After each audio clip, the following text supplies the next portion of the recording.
everybody. So here's part 2 of the military life video because it was just too long last time. So the other part I didn't mention, excuse me, was the living so far from home and not having family close. And depending on where you get stationed and where you live and how far they are, really depends on where you're living. But for us, we moved 3,000 miles from everybody we knew. And that was really tough. And it still is. I still struggle with that a lot because we're both raised very family oriented, and not having that secureness of having your family so close by was really hard. And it still is. And it's something we struggle with. Only going home maybe once a year. Like Jake hasn't been home in 2 years. And, that has a lot to do with work schedules and taking time off and all of that. And so just keep that in mind as well. And not that how important that is to you, but just because it is important to be near family and you're not going to have that. So you're going to have to take into account, your airfare to go home and how much it's going to cost to do that and how often you can do that. If you're moving to a new place you've never been, write a bucket list of things you're going to do at each duty station. Jake and I have started ours for where we're moving next. And it makes it so much more exciting to want to move. It makes you look forward to those places when you do the research on what's there and what you can do. And do a standing date every month and be like, okay, well, this month we're going to go do this. And don't make it big. Do smaller things like, oh, they have really great hiking every weekend. Or once a month we're going to go hike this trail. Or we're going to go to this new restaurant or whatever. Just try new things. Experience the area and don't just stay home. And just stay in your little bubble, because we did that. And I regret it. Because these past 4 years, they haven't been horrible. We've done things. I'm not saying we haven't. It's just I wish we would have done more. And again, this all has to do with my outlook on moving here. If I had been more positive about living here, I'm sure we would have done so much more. Which, Jake, be ready, because I've got a list of things to do when you get back.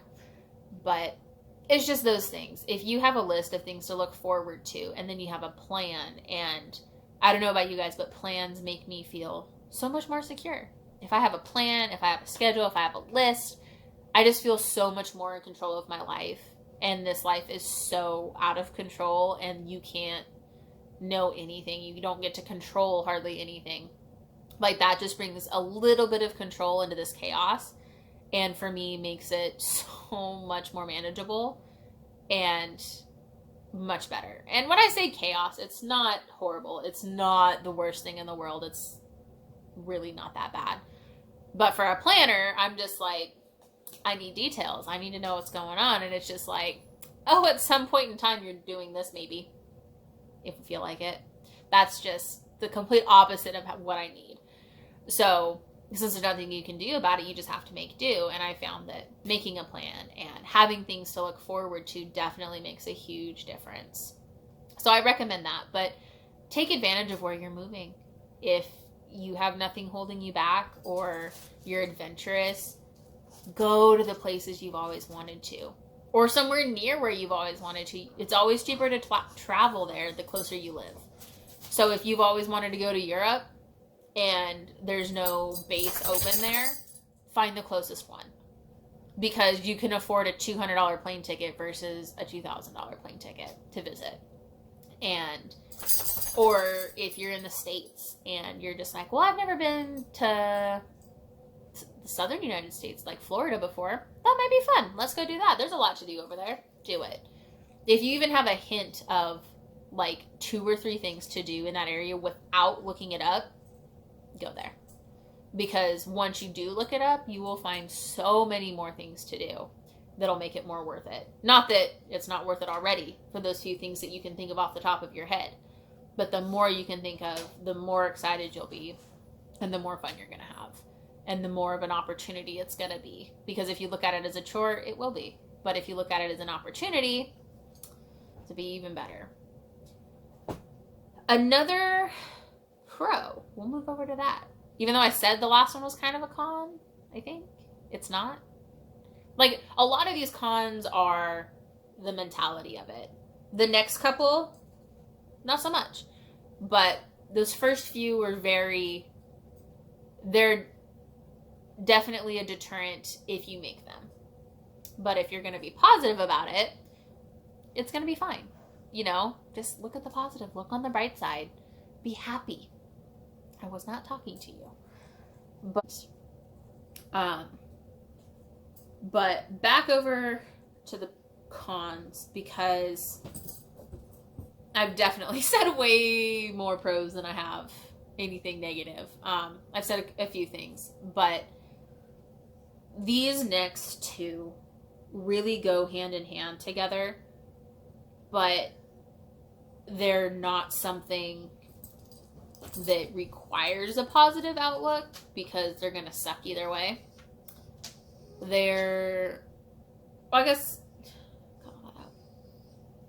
So the next negative of all of this kind of goes with deployments. It's the underways, which is strictly, I believe, Navy.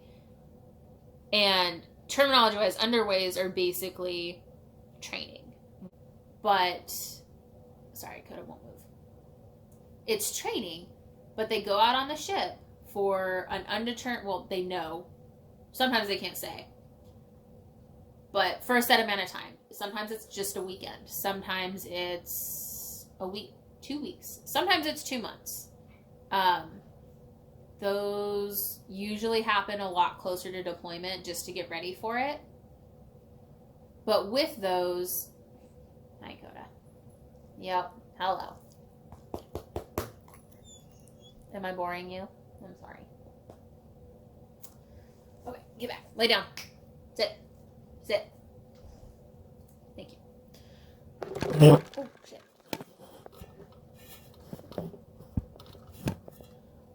So with the underways, they're gone for a while. And sometimes you get to talk to them, sometimes you don't.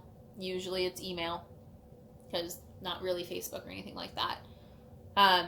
And those are hard. They also prepare you for deployment, which, if you look on the bright side, it helps you get a taste of what it's going to be like. Because you can't talk to them for a while. And it's not like you can just text them and they get a response. But underways, they're not as bad as deployment. Again, I think I just said this. But it gives you a taste of what to expect, of taking care of everything by yourself and being alone in a new place and using your resources like your friends and staying busy with hobbies and all of that. Definitely have hobbies. Like, that's another one of my main points. Have hobbies. Keep yourself busy. Do not make military life your sole life. I did that for a while. It was bad. But have things that keep you busy, that you enjoy doing. Keep your mind off of things, especially with these underways, because growing up, I rely on other people, and not in like a I can't do anything for myself kind of way. It's I need to be around people. It's just like a security thing. And I'm making myself sound horrible because I don't know if I'm using the right words. It's I don't know. I find myself more comfortable if I'm around people. I do not enjoy being alone. And I've had to learn that, especially with the underways. It was hard for me to adjust to that. And learning that it's okay to be alone and it's not the end of the world. You'll be fine. It's still hard to sleep when Jake's gone, but I'm learning, keep busy and don't dwell on it, don't think about it, and all of that. And so, with the underways being a negative, there's the positives of it. It preps you for deployment 100%. Not completely, but it helps. Like, if you just went into it straight under deployment, it'd be pretty tough. But if you have a personality like me where being alone is hard, and,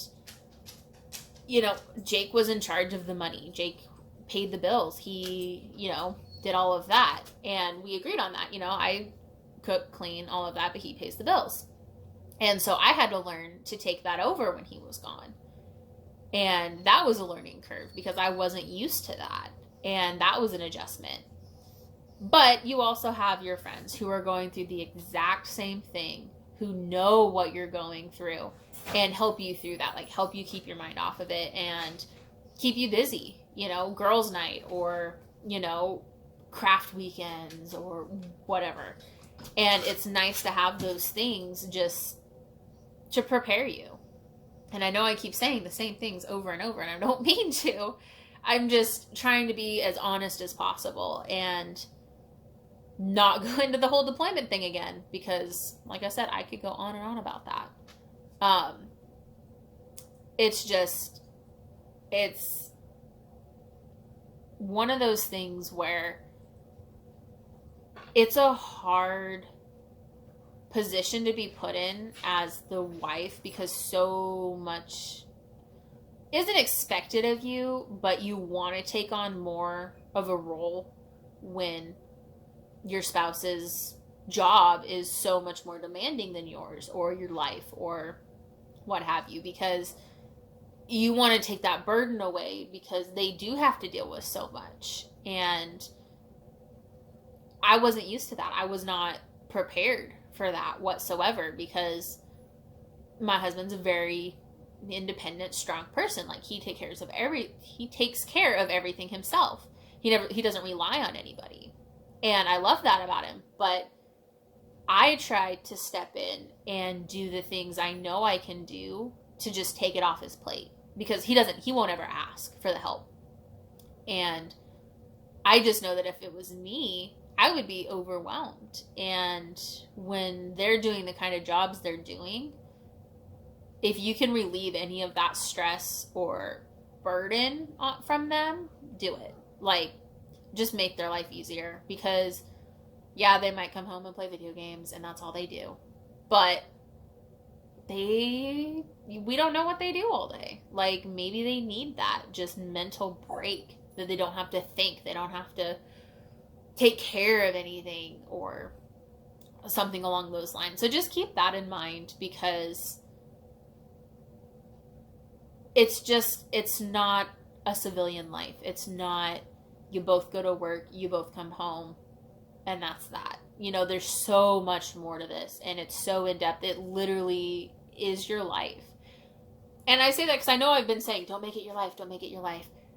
It is your life. I just mean, don't let your whole world of who you're defined revolve around that. Because there's so many spouses that do. Like, oh, yeah, I'm so-and-so's wife, and he's in the military, and blah, blah, blah.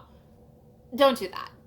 Just understand that the military life is so all-consuming of what you do. Maybe not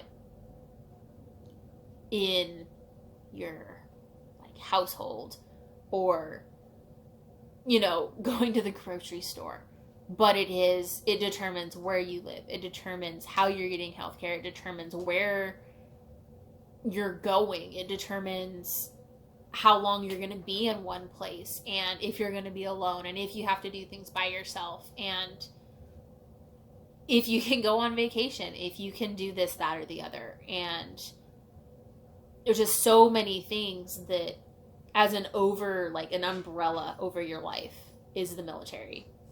Because you can do day-to-day fine around their job, but it's all the other stuff that you don't think of, because it's not, cleaning the house, going to the grocery store, going to school, going to work. It's everything else that your life revolves around, whether you can and can't do it. And it's just, I think it's the best thing that could have happened to us in our situation, I would definitely not trade it for anything. I encourage anybody to join. Again, with the right attitude and not for the purpose of just getting free schooling and all of that. Which, again, if that's what you want to do, great. I'm just saying in terms of a spouse being in this life, not actually having to do the military work or anything like that, but just from my perspective, what I see every day and what I've had to go through, I wouldn't trade it. You know, it got us out of our hometown, which is really hard sometimes. You know, you have no other options but stay there and work in the job that you can find. It got us out of that. It got us to move to new places and the healthcare and the guaranteed job security. And it's just something that I think everybody needs to consider if they want out of the rut that they're stuck in, or they just want something different for their lives, or going to be cheesy, like a purpose, you know? And like I said, I would just encourage anybody to do it. But like I said, I'm not the one doing the work. But with that, if your spouse is considering re-enlisting, you know, as I said earlier, we have a lot of pull as a spouse, especially if you have like an open, you know, communication in your relationship, that you can talk things out and, you know, work through different decisions together.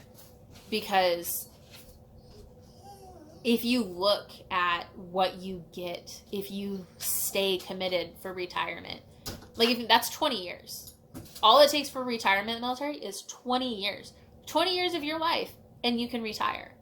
Like, yeah, you might need to get a part-time job or another job, whatever. But you're going to have medical for you and your family for the rest of your life if you stay in for 20 years. Like, how many people can look at their parents and be like, yeah, they stayed at their job for 20 years, but they're still working. Like, now you have to be, what is it, like 65 or something to retire? Where it, like, used to be 55, now it's 65. So you're in the military, you get your pension or retirement, like, depending on when you join, in your 40s. Like a whole 10 to 20 years before everybody else. Can you think of, like, how amazing that would be? Like, a lot of guys don't think about that. They're just like, oh, well, the job sucks. I can't stand my job. You're not going to like any job you're in. Like, there's always a negative to every job. You're always going to work with somebody you're not going to like. You're always going to find something wrong with where you're at. But can you say that if you work in a different job, that in 20 years you can retire? You don't have to, but you can. Nobody can say that. Especially being our age and being, you know, fresh out of high school when you joined. Jake wasn't. I think he was 19 when he joined? 19 or 20. But either way, he's going to retire when he's 39 or 40. Like, he could, if I'm doing my math right, he could be retired at 39. Before he turns 40, he could be retired and have a guaranteed paycheck for, you know, till he's dead. Retirement, however that works, you know. I'm not that. I don't know all of that, so don't scream at me in the comments if I get all this wrong. But from everything I understand, you know, that's how that works. And any other job, if you're talking to your spouse about this and, you know, weighing the pros and cons of re-enlisting and staying career, or, you know, do I just get out and work in the civilian sector because it's more money? Sure, it could possibly be more money, you know, and that's definitely a case-by-case basis. But the retirement age and what you get for it definitely is something to consider. And hopefully you have the kind of relationship that you can talk about that and be honest and what you get for it. Because making it a commitment to just stay in for 20 years, 20 years is going to go by so fast. And we say that. My husband's probably going to watch this and be like, really? You're not manipulating me. I'm not saying manipulate. I'm just saying that if you can communicate honestly with each other and see both sides of it, because like I said, I'm sure it's really hard to actually do the work and be the one in the military and all the regulations and stuff you have to adhere to. But on the flip side, all the benefits you get from it and the lifelong friends you make. And it's just, to me, a no-brainer. But I'm sure I'm going to get a phone call after I post this of Jake saying, well, I don't know if I'm going to stay career. And, you know, that's just it. You might not know. You might play it like we are, you know, 4 years at a time. Which is a great plan, I think, because every 4 years gets you closer to that 20 years. And at some point it's going to be, okay, I can stay here for 8 more years or find a new job. Like, I don't know. In my brain, the way my brain works, it makes sense to just stay. But some people, you know, need to have that thought process and need to have that conversation and need to figure these things out, which all the power to you. Do it. Have that conversation. But it's just, yeah, I know I keep repeating myself. I'm sorry. I'm so for this, and I just wouldn't trade it. And I think anybody that can should. And I say this only if you're like, go America. Because if you don't give a crap about America, or if you're, you know, just a dick that burns the American flag, or, you know, one of those kind of people that it doesn't matter what your political views are or anything like that. If you love your country, sorry, cut a street tail. If you love your country, absolutely. Don't do it if you don't love your country. That's just stupid. Like, you're fighting for the freedom of a country you don't like. Like, that makes no sense. Don't do that just for the perks. Do it because you love your country, because you love what you do and you want that brotherhood of people you work with, and do it for that reason, not just because of what you get out of it. But if you are that person that feels that way about your country, look at what you get out of it and don't focus on the negatives. You can take anything away from this, don't focus on the negatives. Look at all the benefits you get from staying in. Make friends, have hobbies, go to the events, and just go on adventures that you've never been on before. Like, look at it as such a big opportunity to do things you've never done or never could do before. And I think it'll be great. But sorry this was such a long video. Thanks so much for sticking around, and I will see you guys next time. Bye!